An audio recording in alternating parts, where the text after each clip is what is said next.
De acordo com o INCRA, em 40 anos de existência do Instituto, já foram assentadas 1 milhão de famílias em mais de 8 mil projetos de assentamentos. São cerca de 80 milhões de hectares em todo o Brasil, mais de 3 vezes o estado de São Paulo. Mas apenas assentar os brasileiros sem terra não é suficiente.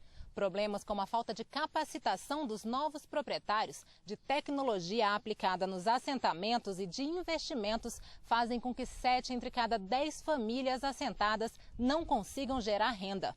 O dado é de uma pesquisa da CNA e Ibope. Segundo o estudo, apenas 27% dos assentados pelo Programa de Reforma Agrária conseguem gerar renda além de alimentar a família. 72% não conseguem. Destes, 24% produzem o necessário apenas para sobreviver.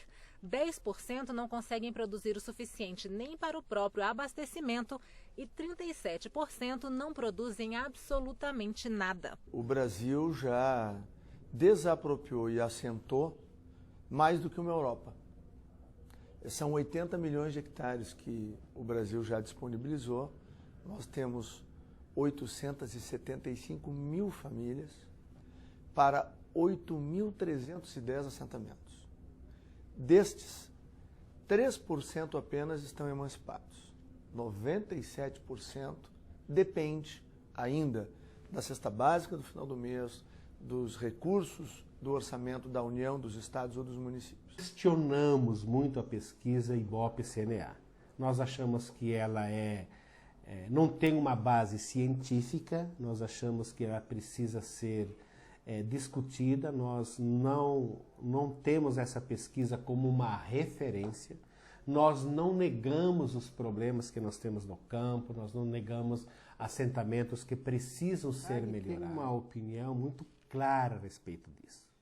Hoje, os índices de produtividade são parte integrante da legislação brasileira, são processos constitucionais e eles precisam ser revistos. O índice de produtividade, alguém tem índice de produtividade para a indústria brasileira?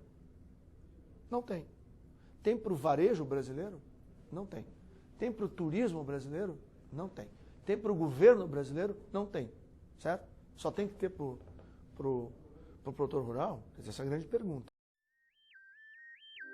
O Brasil possui atualmente 851,5 milhões de hectares e 200 milhões de habitantes.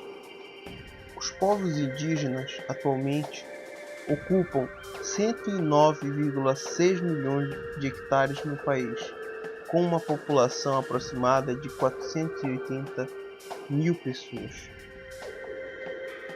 A reforma agrária atualmente ocupa 87 milhões de hectares no país, por 950 mil famílias. Aproximadamente 11 mil famílias quilombolas reclamam a ocupação de 25 milhões de hectares. Enquanto isso, a agricultura nacional possui apenas 47,5 milhões de hectares. É responsável por 1/3 do PIB nacional. E mesmo tratado como vilão, teve um crescimento produtivo em relação a 1960 de 774% em grãos e 251% na pecuária, e responsável por 37% dos empregos nacionais. Parcela essa de empregos indiretos com indústria alimentícia ou combustíveis renováveis.